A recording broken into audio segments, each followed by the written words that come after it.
Somebody asked me if I could make a video about sampling drum breaks specifically on the Synthstrom Deluge, so that's what this video is. I won't be sampling from a record or, a music video or anything like that. I'll be sampling my own playing, but the concepts apply equally well. As long as you have an audio out jack or a phone's output or something like that you can plug into the input of the Synthstrom Deluge, then you can do exactly what I'm doing here. You just need to find a sample that you like. So, first things first, let's turn this thing on. It starts with the synth channel. We don't want that, so let's go into the song mode or Songview. Press anywhere on the track, and then the black encoder, which turns this into an audio track. After we have an audio track, we want to press the learn/input and then anywhere on the track. This shows us what the input is, and by changing this until we get stereo and the dot, we get a stereo input with the monitoring. That's what the dot is. We press down the encoder again, and all of a sudden we have a channel where we can monitor whatever audio is routed in to the line in jack right there. I don't think it's that much fun to just play without anything else, so I was thinking, how about we create a very simple bass track, and by that we click anywhere on the next line. Synth is exactly what we want. Like I said, we won't be doing anything fancy on this one, but let's go into preset number 5, because I really like that one, but I want to reduce the resonance because I think it's a little bit too resonant like that. So if I just turn this all the way down, the resonance, the golden encoder there, that sounds good to me. We need to record just a bass line, I guess. It can be very simple. Let's scroll down a little. Yeah, something that could work. And we need a tempo, so just tap the tempo. I like turning this after I tap the tempo just to get it to one of the presets. I don't know why, it's probably just my OCD.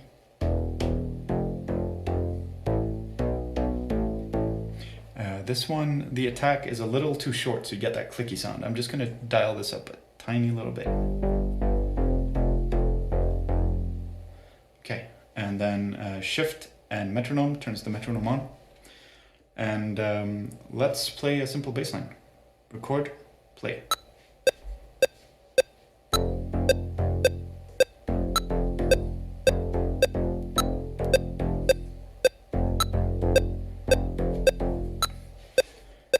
Okay. It was too long, so shift and the sideways scroll bar, and then I'm going to dial this down until 4. And then I'm just going to listen and see what it sounds like. Turn the tempo. Actually, I can leave it on.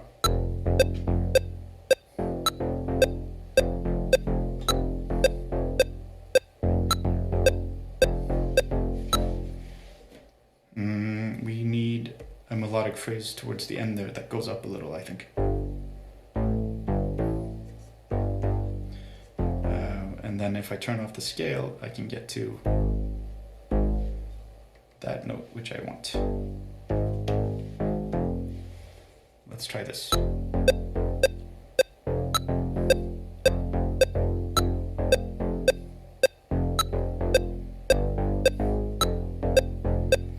Sure, that works. Nothing fancy, but it sounds pretty cool. Let's maybe add some delay to this.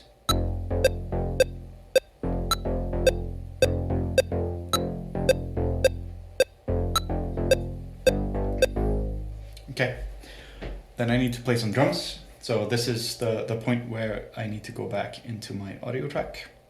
And now we are in the audio track. I need to sit over there and press the record button. There's what's it called, a pre-roll, the count in, the tick, tick, tick, tick before the actual recording starts. It's pretty short, so I need to make sure that I am in place and I can just hit it and then get into playing. Okay, let's try recording. 1, 2, 3, 4.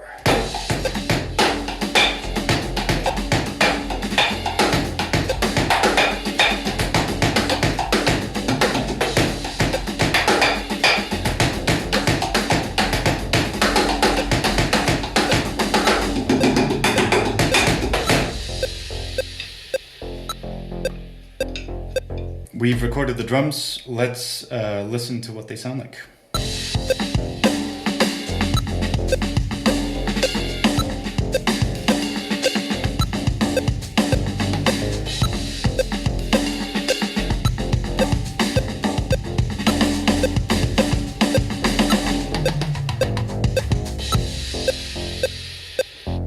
Sounds pretty good to me. I'm gonna remove the metronome like that. And then I know, since I hit the end record button and let the cymbals ring out a little, the whole recording will be a little bit too long. This one is a little bit different from other, because we have the audio waveform view and we also have the clip view, and we need to adjust the length of the clip but not the audio waveform. And the way to do this is by simply like scrolling to the end of the recording and tapping the very last, column as opposed to a row. And then that will start the blinking section there. And then we want to scroll back and tap it again at the very last bar of, or very last beat of the 8th bar. I'm not very good with maths, but let's see if that works. And then by tapping it again, that should have adjusted the length of the entire clip. So now I can't scroll past that point. But I have a drum recording that is 8 bars long, which is a good place to start. So if I press play again,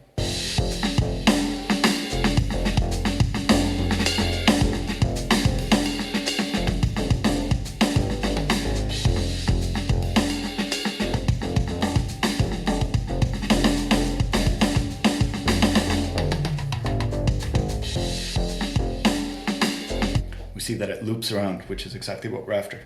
A couple of quick things that we can do to make this sound a little cooler is by going out into the Songview, starting a new track here, turning it into a kit track, and I think this is set up to triplets view, which we don't need. So just uncheck that box. I must have hit it by mistake. We have the preset 808 kick, 808 kit. And what I'm going to do is turn down the level all the way, but I'm going to have the 4 on the floor kick drums, because they will come in handy when I go back into the recorded drum clip. And I'm going to turn up the sidechain a little. I think I'm a little bit out of breath from playing the drums for like 2 seconds, so I need to work out more. Okay, but we have, there we go. That should increase the sidechain based on the muted kick drum hits, which could be a pretty cool effect if I've planned this out correctly. Let's see.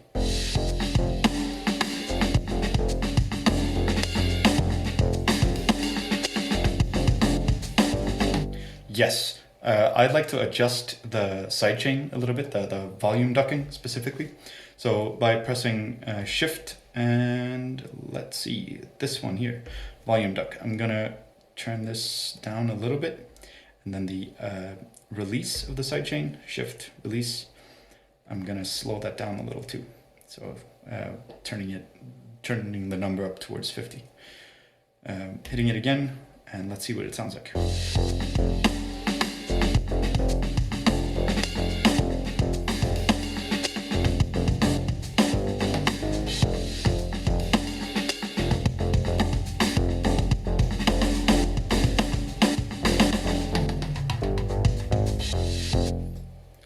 Sounds good. If I go back to the song view here, I'm gonna add shift kit to make a new kit, and I am going to scroll into some of the samples that I have under Simon, because that's my name, and I'm gonna see if I can find a nice maybe shaker or percussive instrument, something like that.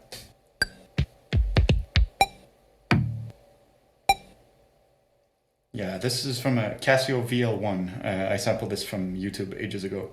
Let's click this down again. And now I should have the sample playing when I hit the audition pad. It's way too loud, but if I turn it down a little, it can sound pretty cool. Maybe if I turn up the delay. Maybe a little bit of reverb too. And the sidechain just a little bit. So the VL1 was, let me think, it was a calculator that doubled as a little drum machine. Amazing piece of musical history, maybe. Let's hit the record and the play. 2, 3, 4.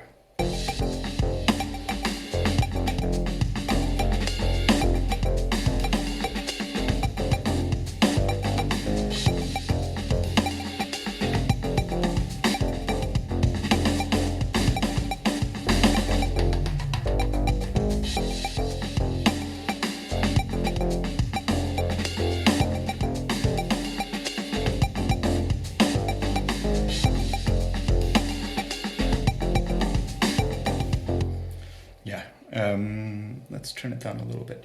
So it's not fancy or advanced, but just layering something that sounds a little bit unexpected onto there can be quite musical and interesting to me. Like always, I'm gonna start playing a little bit with the low pass filter, because to me, you can do so many cool musical things with that.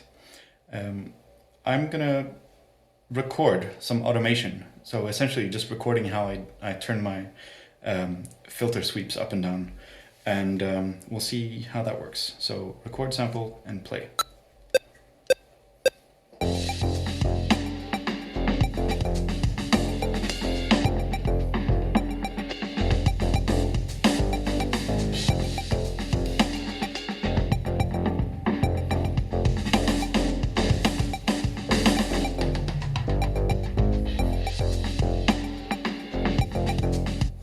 And by pressing play, obviously the automated recording should still be in place. I'm going to turn this up just a little bit and then we'll play it.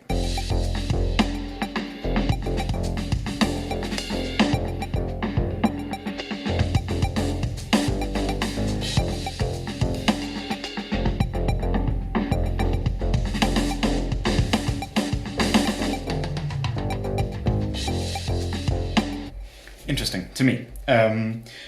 Let's say I don't like what I just did.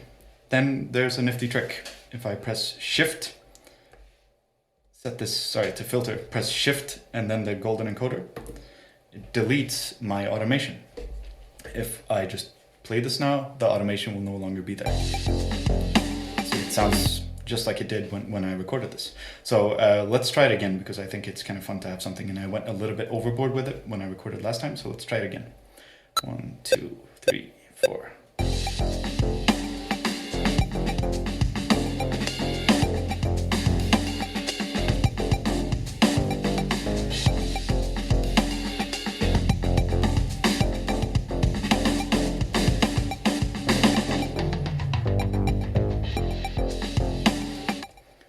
That sounds good.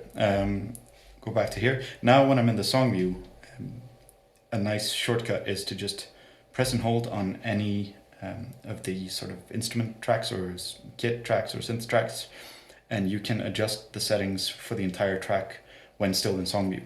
So without going into the actual instrument or synth or kit track itself, it's a very quick way of making small, subtle adjustments. I think that broadly covers how the basic recording would work. We can do something else that I think could be cool. So back into the drum clip, and if I hit Shift and master, where did it go? Transpose, yeah. So transpose, master, and then I can effectively tune my sample up and down. So you'll hear it.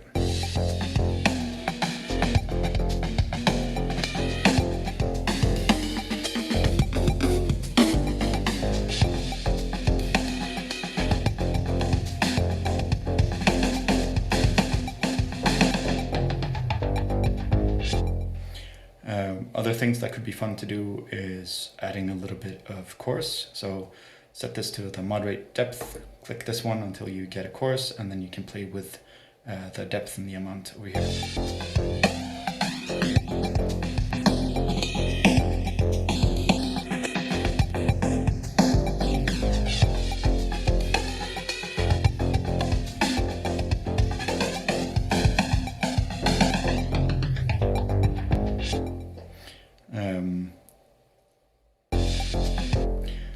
I think the decimator is another fun one. It's set under custom, but you can also access it from over here. I think it's the decimator. It might be the bed crusher. I'm not entirely sure.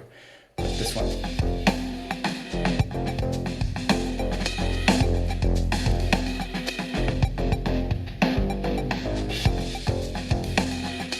Yeah, I don't think I want that one today. And again, pressing in the Songview, turning the sidechain depth will affect the track even though I'm not in the clip itself.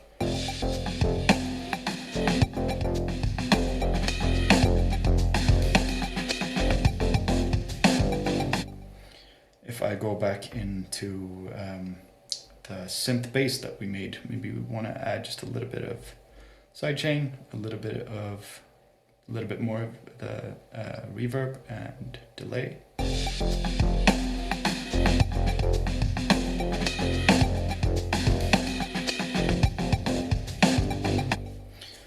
Close enough. To me, obviously you can create a lot of really funky things by doing things like this. By layering on additional percussion, you can make it sound really, I don't know, just nice and fun and something you would want to dance to if that's what you're into. But why not make drum breaks that are funkier, that feel a little bit processed and a little bit more interesting, something closer to, I don't know, big beat techno or turntablism, or whatever you want to call it, where you take something that is so acoustic sounding like a drum break, but you layer it on in a way where it just starts feeling like it's produced and it's fun and different and more experimental while still retaining that funky feeling. Hopefully you will be able to take this idea, this concept, and create something of your own. If you do end up using something like this, if you create music of your own and you want to share it with me, I would love to see it. To me, having the community around making music and learning from each other and sharing ideas is sort of how we all progress collectively. And it's just a lot of fun to see that happening. Thank you for watching. If you leave a comment, I will try my best to respond to it. Please let me know how you like this, if there are any questions that you may have, and I'll see you again in the next video. Thank you.